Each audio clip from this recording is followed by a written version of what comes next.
Hello everyone. So in today's boardroom bite, the topic is how important is the appropriate and sufficient flow of information to the directors.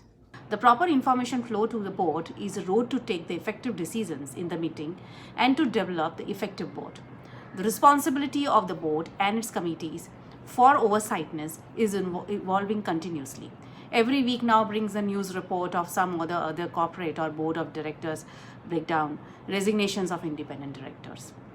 So when I read this news report, I often wonder that how could directors in this companies, not have been aware of such grave problems which resulted in corporate collapse, bankruptcy, or whether there is something wrong with the communication and information flows.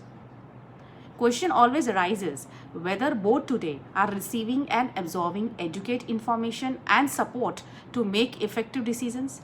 There is a serious gap in supply of information, or directors are not trained or capable enough to utilize it properly for taking effective decisions? It is a fiduciary duty of every director to exercise his duties with due and reasonable care, skill and diligence, and exercise independent judgment in best interest of stakeholders and company. But how one will discharge his duties if he is not in receipt of proper and accurate information which is needed to take effective decisions?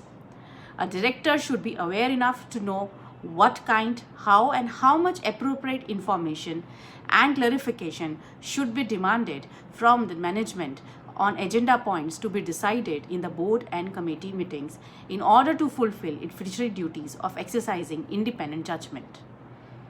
The most important question arises here is how much amount and kind of information is needed to provide to directors who meet 4 to 5 times a year in board meetings to grasp and act upon? Who decide what data and information flow to directors who are ultimately responsible for decision making? The process of flow of information to directors in the company should be such the directors should not only come to boardroom to get information. They should always possess and have access of the information. The sizable amount of routine and ongoing information, whether it is financial or non-financial strategic information, should be provided to directors rather than just in the meetings.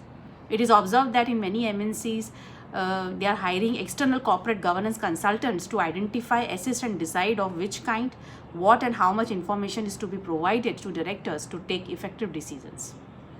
I have generally observed that often board does not receive the adequate information they need to make fully informed and effective decisions on the issues of strategy, performance, risk management, resources, key appointments, which pave way to defective or delayed decisions. In the boardroom, at last moment, supporting board papers are often circulated to directors, which leave no room for directors to think. It's called green banana policy. That is agenda which are not written well to take well-informed decisions due to circulation of information on table in the meeting. It is a duty of management to make directors think on various issues by providing educated information in advance. Directors should get enough background information in form of board papers, memos for reading before meetings so that intelligent and informed conversation can take place in the meetings, which can speed up the decision making process of the board. Directors and CEOs should only raise important questions in the board meetings and start discussions instead of making confused PowerPoint presentations derailing the entire board meeting.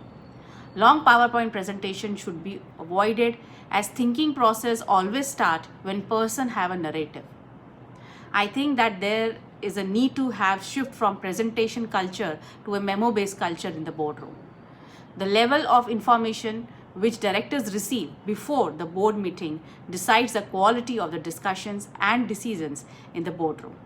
Not everyone start thinking well through slides and data, and one surely start thinking when in receipts of memo and written board papers. So drafting precise, specific, and explicit board memos and papers, streamline agendas is an art and extremely important work to have effective boardroom decisions.